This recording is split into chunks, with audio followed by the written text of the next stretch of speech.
quiero comenzar, ¿verdad?, diciendo que lo que nosotros creemos de Dios se muestra en la forma en que nosotros vivimos nuestra vida.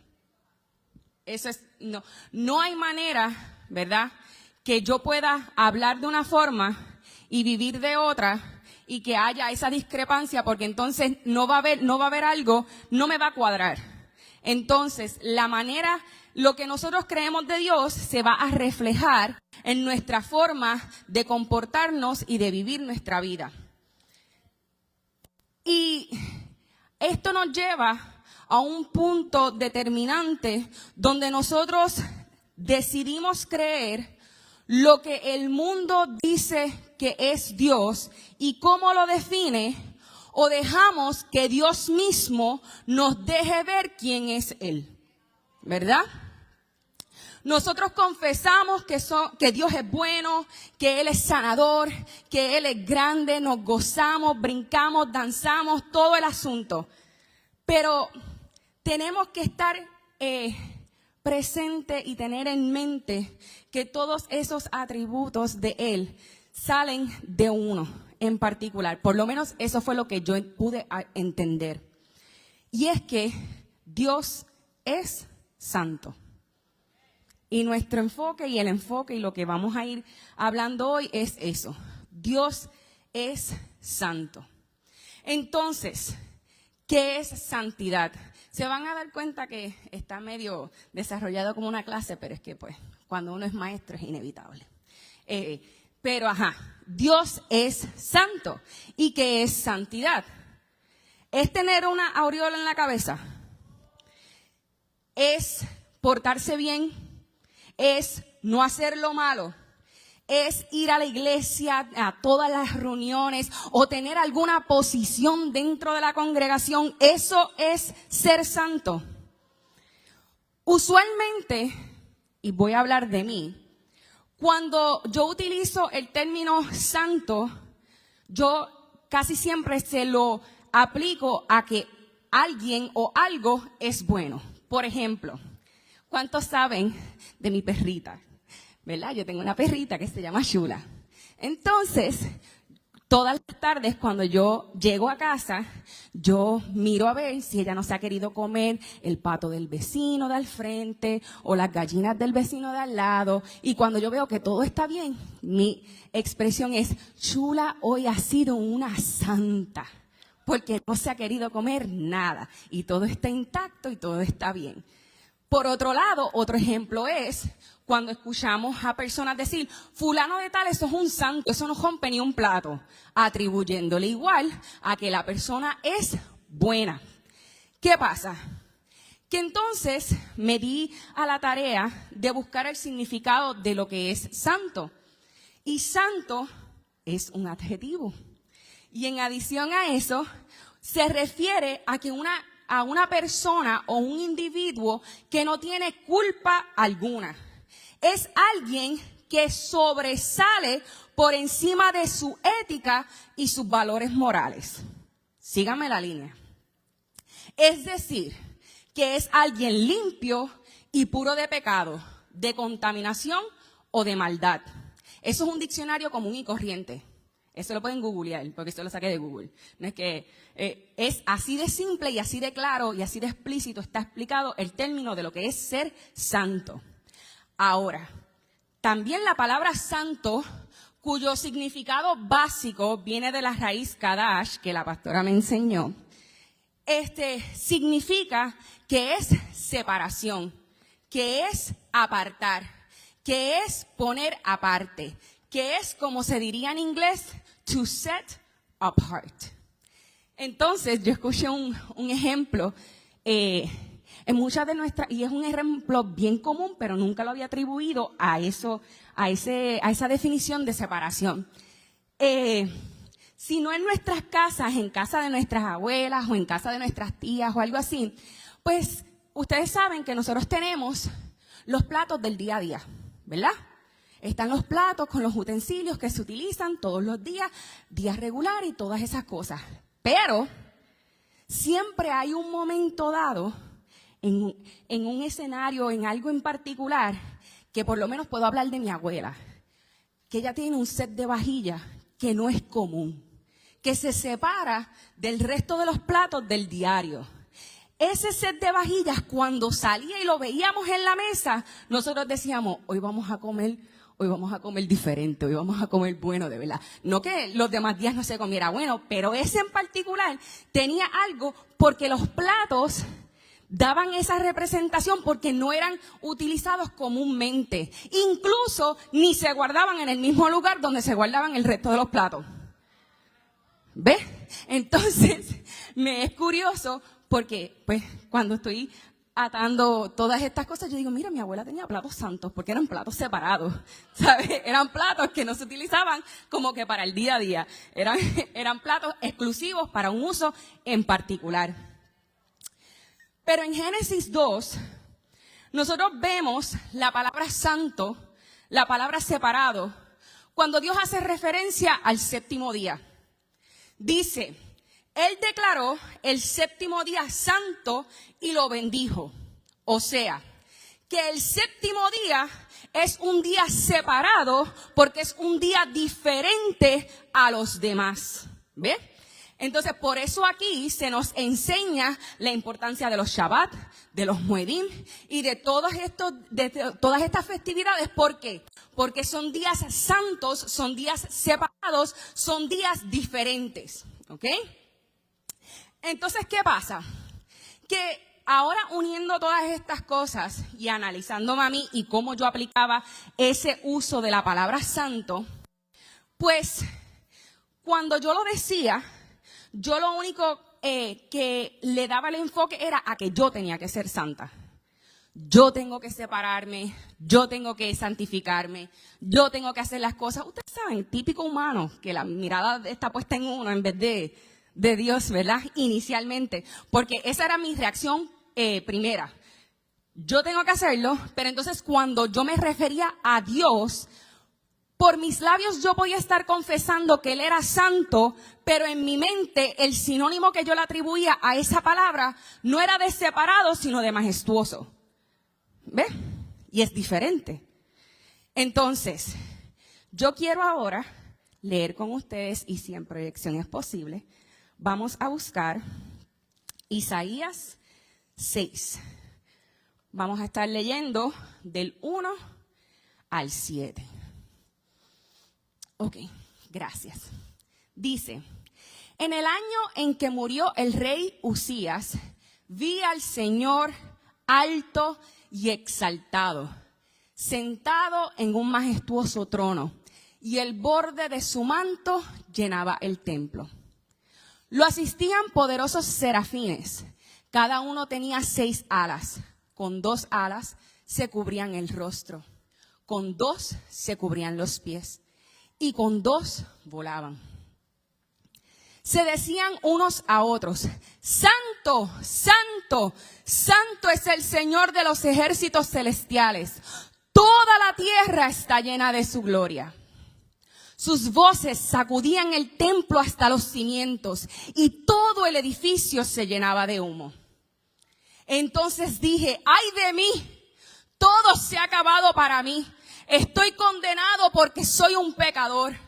Tengo labios impuros y vivo en medio de un pueblo de labios impuros. Sin embargo, he visto al Rey y el Señor de los ejércitos celestiales.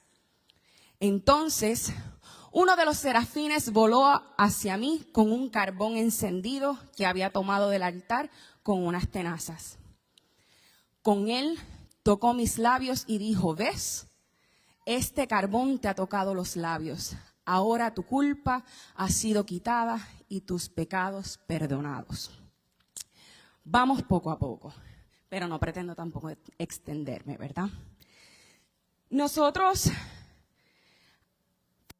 cuando nosotros vemos esa declaración que están haciendo los serafines, si nosotros lo fuéramos a aplicar a nuestra cultura moderna de hoy en día, sonaría tal vez un poquito diferente.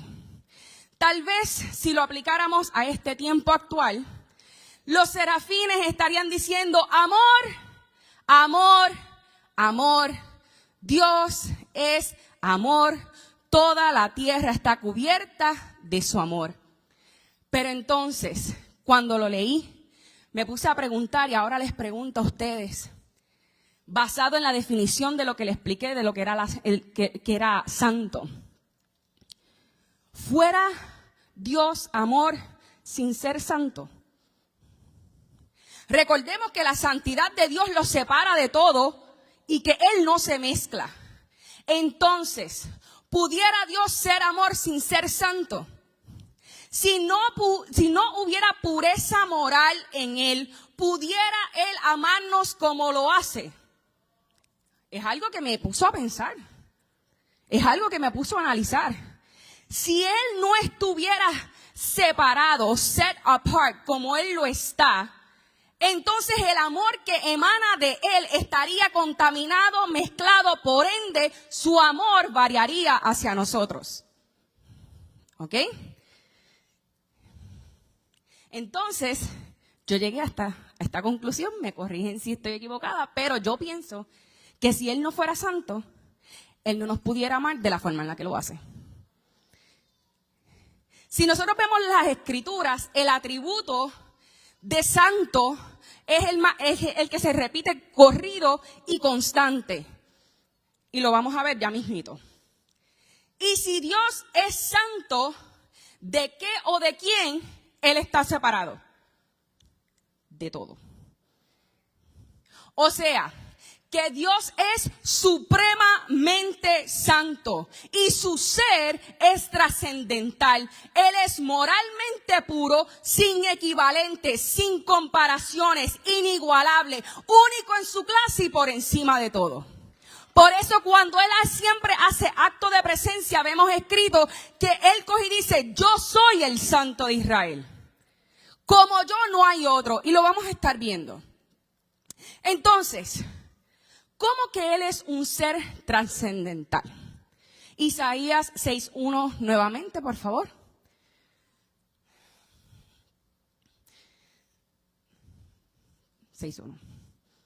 Ok. En el año en el que murió el rey Usías, vi al Señor alto y exaltado, sentado en un majestuoso trono, y el borde de su manto llenaba el templo. En el año en el que el rey Usías murió. Les voy a dar un poquitito de background story para que sepan. El rey Usías subió al puesto de rey a los 16 años y reinó en Jerusalén 52 años. Y eso lo pueden ver después en 2 de Crónicas 26:3. Ahora pónganse de perspectiva eso. Una persona al mando por 52 años puede parecer una eternidad para las personas que están bajo ese gobierno. Entonces, si nosotros venimos a calcularlo, estamos en el 2022. 52 años atrás fue el 70. ¿Quiénes son aquí del 70? Sin miedo, sin miedo. ¿Sabe? Y no es que quiero decir, pero mucho ha pasado del 70 para acá. Es más, no nos vamos ni del 70, del 2017 para acá. Hemos vivido tanto como personas, como iglesia, como nación. Tú sabes, es mucho. En un lapso de 5 años, nosotros enfrentamos un huracán que nunca habíamos enfrentado.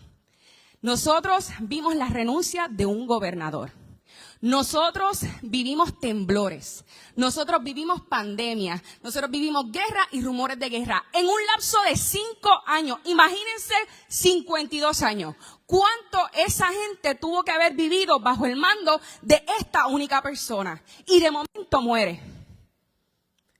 ¿Y cuál es la reacción del pueblo? Hay una vacante en el trono. Hay un espacio vacío.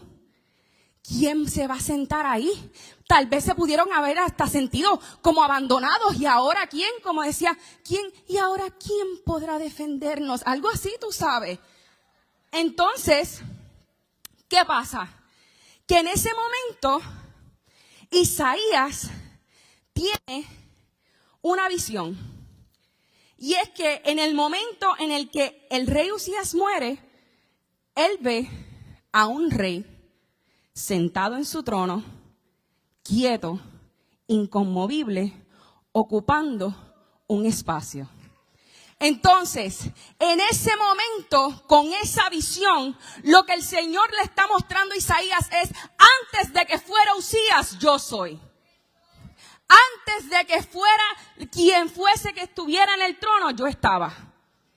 Así que no te debes alarmar y no te debes preocupar, porque aquí estoy yo y de aquí nadie me mueve. ¿Ok? Entonces, en las personas quizás pudieron haber pensado: este es el fin de una era. Porque, ¿sabe qué vamos a hacer? Sin embargo, cuando Isaías tiene esa visión, le da este sentido le deja claro que que Dios no se mueve de donde está. Y yo quiero que podamos ir a Isaías 43:10, la versión en español primero. No sé si la tienes en español primero. Y después la leemos en inglés. Ok, entonces dice: pero tú eres mi testigo, oh Israel, dice el Señor. Tú eres mi siervo. Tú has sido escogido para conocerme, para creer en mí y comprender que solo yo soy Dios. No hay otro, nunca lo hubo, ni nunca lo habrá. Yo soy el Señor y no hay otro Salvador. Primero predije tu rescate y después te salvé y lo proclamé ante el mundo. Ningún Dios extranjero jamás lo ha hecho. Tú, Israel, eres testigo de que yo soy el único Dios, dice el Señor. En ese momento, esa declaración de Dios a Isaías, lo que le está dejando saber es: yo soy el trascendental aquí. Antes de mí no ha habido otro y después de mí no ha habido ninguno. Por eso también, cuando el Señor se presenta, que Moisés le dice: ¿Y qué les digo? ¿Quién me envió? Y él le dice: yo soy. Porque Él es. Él es, ¿ok? Podemos verlo en inglés, por favor. Es que me gustó la forma en la que lo dice. Al último, al 13, si es posible, porque es básicamente lo mismo. Dice, esto a mí quizás es lo mismo, pero la forma en la que lo dice, yes, and from ancient days I am he, before the day was I am he. La declaración que él deja establecido siempre y a través del libro de Isaías es que yo soy. No hay nada más. Yo soy santo, yo soy trascendental. Esto es lo que me describe a mí y por ende lo que yo digo tiene validez. Entonces, ya con eso está bien, gracias. Dice, nosotros podemos ver cuando él hace esa declaración que todo es creado y que toda creación es dependiente de algo más, excepto Dios. No hay manera de nosotros poder decir, y ha ocurrido, ¿y quién creó a Dios? Pues la respuesta es nadie, porque Él es. Por ejemplo, un músico necesita un instrumento y el instrumento necesita materiales para ser formado. Entonces nosotros necesitábamos de nuestros padres que se unieran para entonces nosotros existir. ¿Sabe? Que siempre todas las cosas son dependientes de otra cosa, excepto Dios. Él no es así. Entonces, cuando alguien te pregunte, especialmente a los jóvenes y a los prejóvenes y esas cosas, mira, dígale, Él es. Esa es la respuesta. Entonces la palabra dice que Él es el todo en todo. No lo tienen que buscar, pero lo voy a leer. Es Hechos 17:28, que dice, pues en Él vivimos, nos movemos y existimos. Pero Dios no necesita nada de eso. Él vive, se mueve y existe por sí solo, independientemente de nosotros. Ahora, esas son unas pocas características por las cuales Él es trascendental. Pero como había mencionado anteriormente, Él es moralmente puro. Hasta aquí, ¿me están entendiendo? Yo no me esperaba que fuera a ver como con una algarabía, pero tú sabes. Pero por ahí vamos. Pues como Él es moralmente puro. Isaías 6:5, por favor.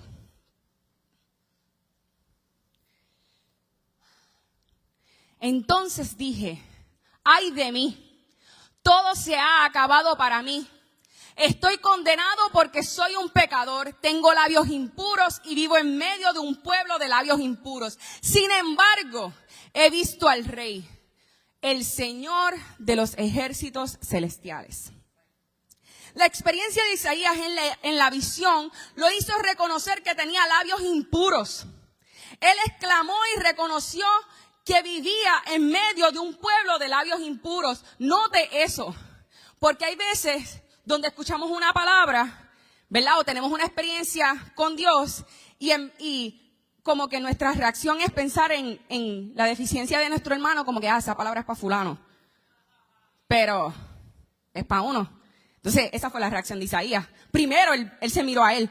¡Ay, soy yo soy el de labios impuros, que vivo en medio de un pueblo de labios impuros! Él reconoció primero su falta y después entonces reconoció de las personas que estaba rodeado. Entonces, cualquier pensamiento que él pudo haber tenido de sí mismo y cualquier grado de justicia o de que él era bueno, cualquier pensamiento así similar, en ese mismo momento vino abajo cuando él estuvo parado frente a la santidad que vio de Dios.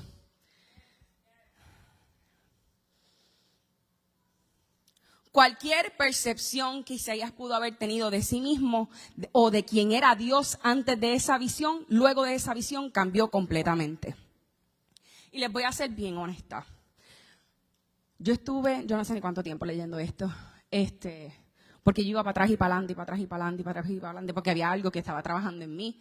Y era que eso mismo, el Señor quería cambiar mi percepción de cómo yo lo veía a Él. Él quería que yo lo viera a Él en su santidad. Porque como su santidad lo separa de todo, eso significa que cuando Él me está hablando, no me está hablando cualquier persona. Y que cuando Él dice algo, o lo que yo leo en su palabra, yo no estoy leyendo letra y papel, sino que lo que yo estoy leyendo es espíritu y vida. Porque Él dijo, mis palabras son espíritu y vida. ¿Ok? Entonces, mientras yo lo estaba leyendo, vino a mí como una oración, una frase. Yo juraba que era un texto bíblico. Pero, pues, tú sabes, para no decir algo que no fuera, yo fui a la Biblia andante, ¿verdad? Y yo como que, Mari, ¿esto es algo que yo me estoy inventando o verdaderamente es un texto? No, eso no es un texto. Y yo, ok, está bien. Pero pues, tú sabes, uno tiene que saber qué uno va a decir. Pero el pensamiento que venía a mí constantemente era algo que yo no podía parar de pensar. Luego de que yo leí eso, era, y lo escribí igualito, no creen en mí porque no creen en lo que yo digo. Entonces, eso a mí me chocó. Porque a veces es más fácil creerle a los medios que creerle a Dios. Entonces se hace más fácil creer que una condición es hereditaria a que creer que lo que dice la palabra de Dios. Porque nosotros creemos que Dios es Juan del pueblo el que nos está hablando y el que nos está diciendo, tú eres sano. ¿Por qué? Porque nuestra percepción de quién es Él, nosotros se lo atribuimos así fuera como que el vecino que yo tengo al lado. ¿Me entienden? Y eso a mí me chocó. Porque tú sabes cuántas veces yo he puesto en tela de juicio lo que el mismo Señor me ha dicho a mí. Cuántas veces Él me ha hecho promesas o Él me ha hablado a través de su palabra y yo, ay Señor, yo no sé, ¿tú estás seguro? Por eso era que cuando Él le daba palabra a las personas en la Biblia, por eso Él decía, el Señor lo he dicho, yo el Señor he hablado. ¿Por qué? Porque Él tenía que dejar claro de que no era cualquier persona la que se estaba dirigiendo hacia la otra. ¿Me entienden? Entonces, ¿qué pasa? Que si nuestra percepción de Él está distorsionada, nosotros vamos a proyectar esa distorsión en la manera en la que nosotros nos relacionamos e interactuamos con Él. Me explico. Normalmente se nos hace difícil creer y nos cuesta que Dios es moralmente puro y que nos ama porque estamos proyectando en Él al esposo o a la esposa que nos dejó. A esa madre que no fue afectuosa con nosotros, a ese padre que nos abandonó o que nos hizo daño, o a ese amigo que tal vez nos dio la espalda. Estamos proyectando nuestra humanidad en Dios cuando su santidad los separa de todo eso. No creemos que Dios es justo o que es bueno cuando pasan cosas malas en el mundo o en nuestras vidas y peleamos con Dios y le refutamos a Dios y lo acusamos hasta de injusto porque creemos que Él es como nosotros. Y como todo ha sido tan disfuncional y tan distorsionado a causa del pecado, se nos hace difícil creer en Dios y creer en lo que Él dice. Porque le atribuimos a que Él es igual que los demás.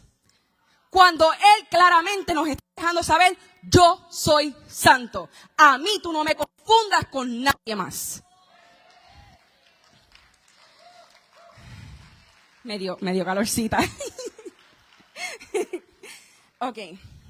Entonces,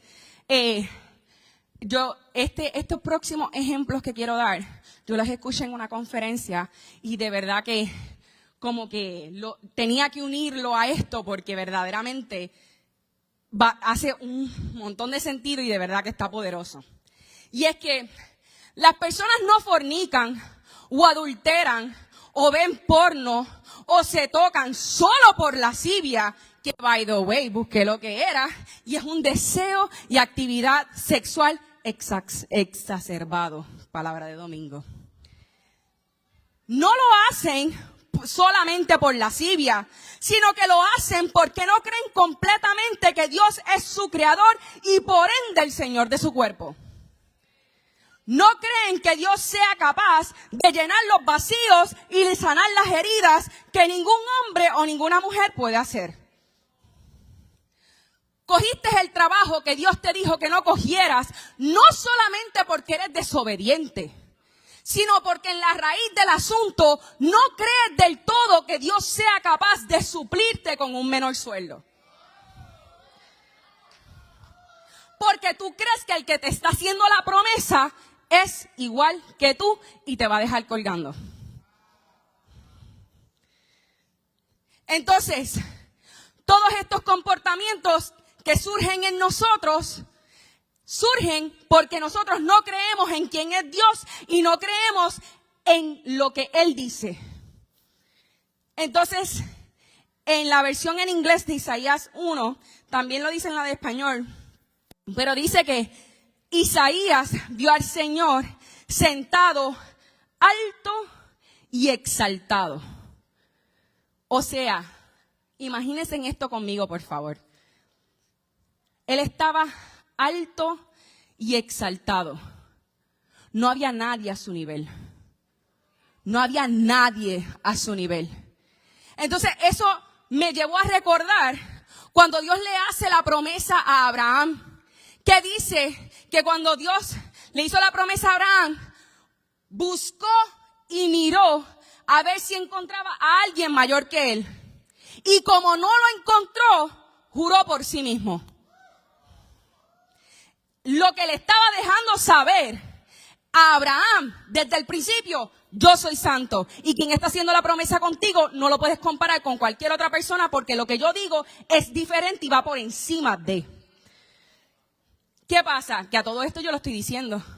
Pero todo esto yo me lo tenía que estar procesando y pasando. Pero eso era una cosa que yo decía, Señor, tú eres santo verdaderamente. Y entonces,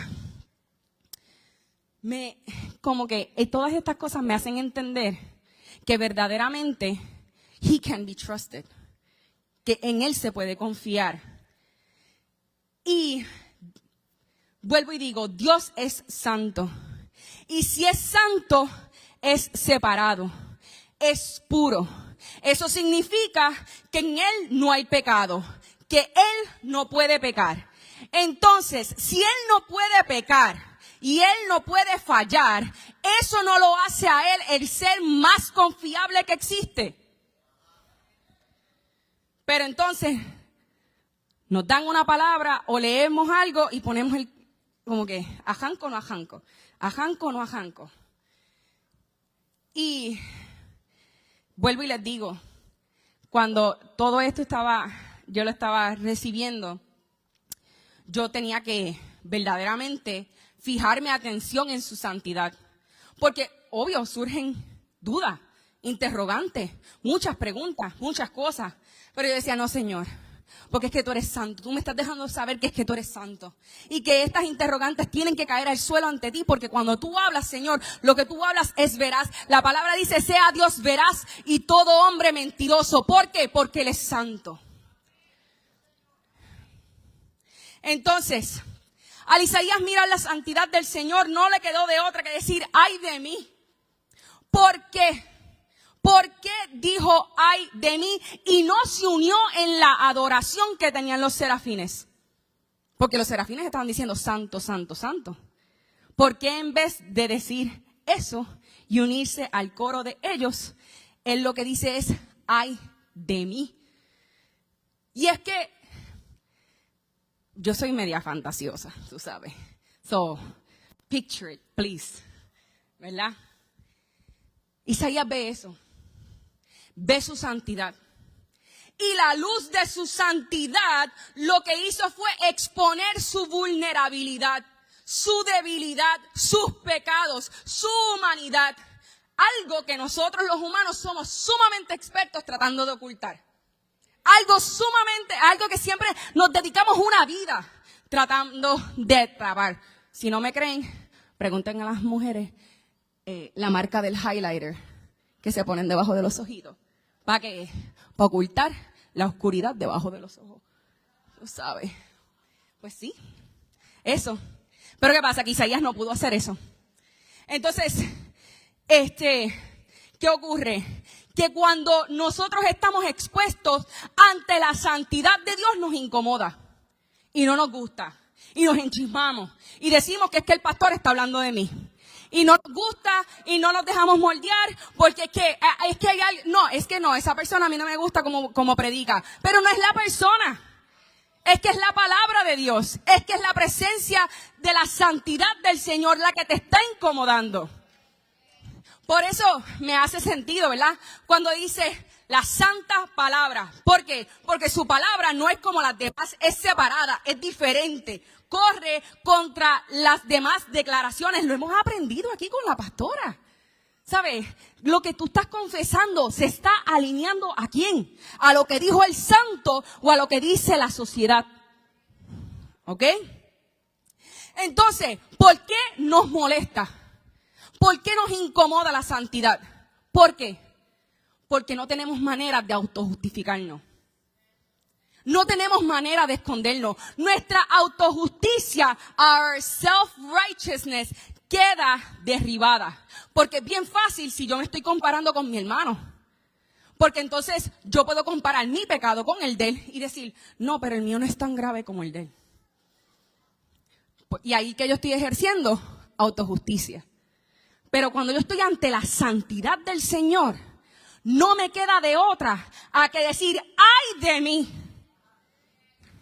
que soy de labios impuros. Y vivo en medio de un pueblo de labios impuros. Es más, y vivo en medio de una sociedad de labios impuros. Y a eso yo le añado, ay de mí, que tengo un corazón impuro.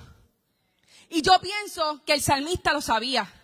Porque cuando escribía, examina mi corazón, escudriña mi corazón. ¿Por qué? Porque sabía que en su corazón había impureza, había pecado, y sabía que cuando estaba ante la santidad del Señor no había manera de esconder eso.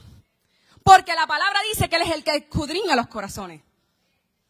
Que por más bonito que uno hable y por más dominado que uno tenga el vocabulario eclesiástico, en el interior su santidad siempre prevalece. Gloria a Dios, aleluya. Al estar ante la santidad del Señor, Isaías reconoce su pecado y lo que su pecado merecía, lo cual es un juicio de un Dios justo.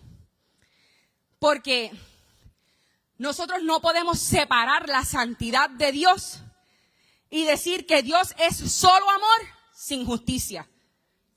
Pero tampoco podemos decir que Dios es solo justicia sin misericordia. Él es el paquete completo y el balance perfecto. Pero entonces, tal vez, estas son las preguntas que yo me hice, ¿verdad? Quizás ustedes se están haciendo otras, pero bueno. Entonces yo decía, ¿pero qué tiene que ver la santidad de Dios con su justicia? Y pues simple, todo. Porque si Dios es santo, Él debe ser justo. Porque en su justicia, Él condena el pecado. Porque cuando Dios ve pecado, no se ve a Él. ¿Ven? Entonces, nosotros no entendemos cómo un Dios bueno, misericordioso, puede condenar. Y es que lo que pasa es que Dios no puede ser indiferente ante el pecado. Porque su santidad no se lo permite. Si Él fuera indiferente ante el pecado, entonces Él no fuera santo. Y nuestra sociedad, incluso hasta yo me he encontrado, ¿sabe? Yo después de esto yo hasta me arrepentí de verdad. Las veces que yo he peleado con Dios y le exijo, Señor, ayúdame. Pero nuestra sociedad acusa a Dios de injusticia y que Él es injusto cuando su vara cae muy pesada para nuestro gusto y muy fuerte para nuestra preferencia. Entonces, ¿qué pasa? Que yo me puse a pensar, hace un tiempito atrás, yo había subido un post a Facebook y el Señor me lo trajo a memoria cuando estaba preparando esto. Y es que el post decía, el día que tomemos a Dios en serio, tomaremos el pecado en serio. Mientras tanto, por la libre. Entonces, esto es debido a que tenemos en poco el concepto de lo que es el pecado y un entendimiento mediocre de lo que es su santidad. Nuestra vida aquí, ahora mismo, esto que está ocurriendo, ahora, esto es misericordia manifiesta. Esto es misericordia manifiesta. Lo que pasa es que no lo vemos porque estamos tan acostumbrados a la paciencia de Dios y a la misericordia que nos choca cuando lo vemos a Él decretar un juicio. Pero que no se nos olvide que nosotros no somos los más chulos porque sí, ni por nuestra propia cuenta, sino porque su misericordia es nueva cada día. Su misericordia se ve desde Génesis plasmada cuando Adán y Eva comen del fruto. La causa del pecado es que muerte, pero ellos murieron. ¿Qué fue lo que pasó? El Señor, en vez de que ellos murieran, los cubrió con piel de animal. Misericordia. Pero entonces, si los expulsó del Edén, Dios es malo. Pero antes de eso hubo misericordia. ¿Ves?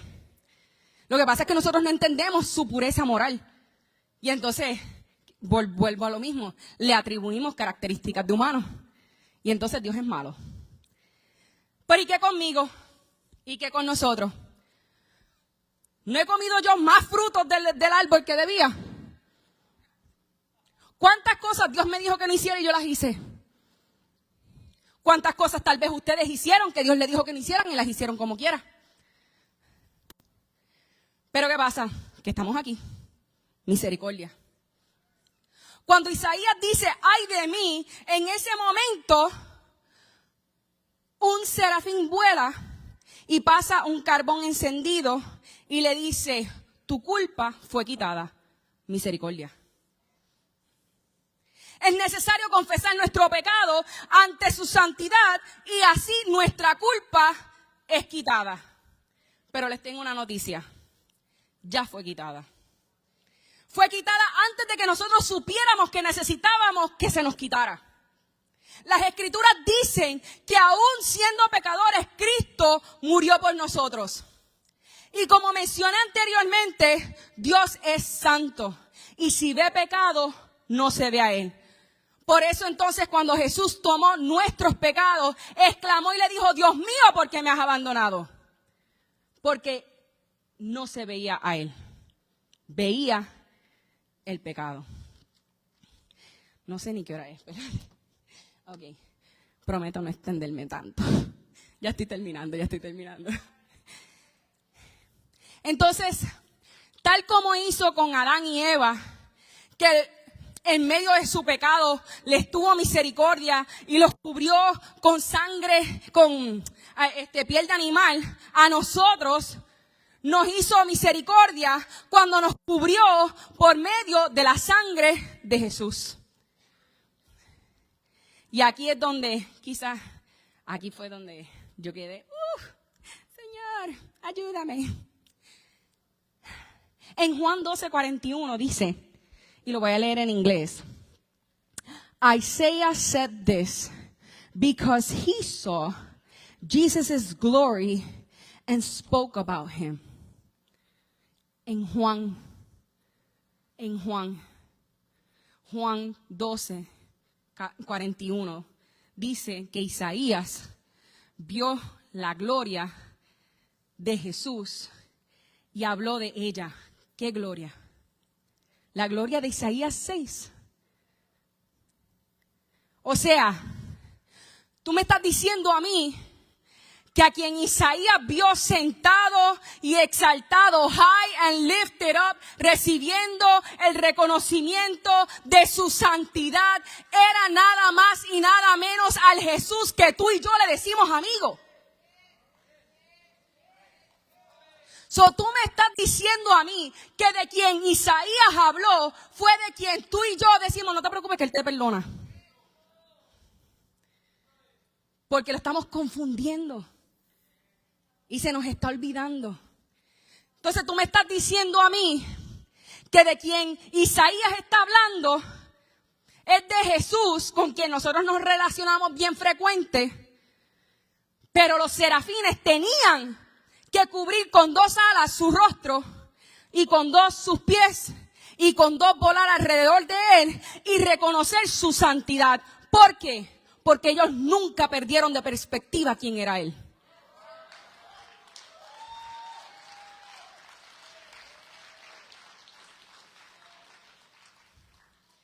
Y con esto voy a terminar. Y es que yo solo oro por todos nosotros para que podamos verlo a Él tal cual es y reconocerlo por ello y ser transformados en su presencia ante la luz de su santidad, sin tener temor y sin tener resistencia a que Él nos transforme. Porque, mira, fun fact de todo esto, Él nos está invitando a eso. Su invitación, Él la extendió a eso, a que fuéramos como Él, a que seamos como Él. ¿Ok? Así que no sé si los músicos están por ahí, Chugi, que sí, pueden pasar. Voy a hacer el guito.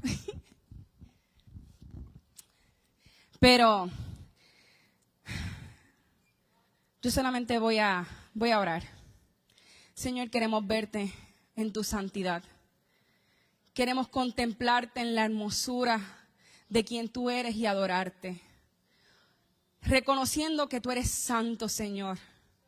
Reconociendo que no hay ninguno en tu lugar, que tú estás por encima de todo y que cuando tú hablas, por eso es que la tierra tiembla, Señor. porque reconoce que eres tú quien está hablando. En Isaías dice que el templo se llenó de humo y se estremecían hasta los cimientos, porque ante la santidad del Señor las cosas tiemblan, incluyéndonos a nosotros. Y los invito a que en este momento, junto con los músicos, podamos reconocerlo. Y miren, si esto es algo que ya usted sabía, pues aquí tiene el refresh. Y si esto es algo que usted no sabía, está como yo, en la de reconocer que, Señor, tú eres santo y que yo necesito de ti.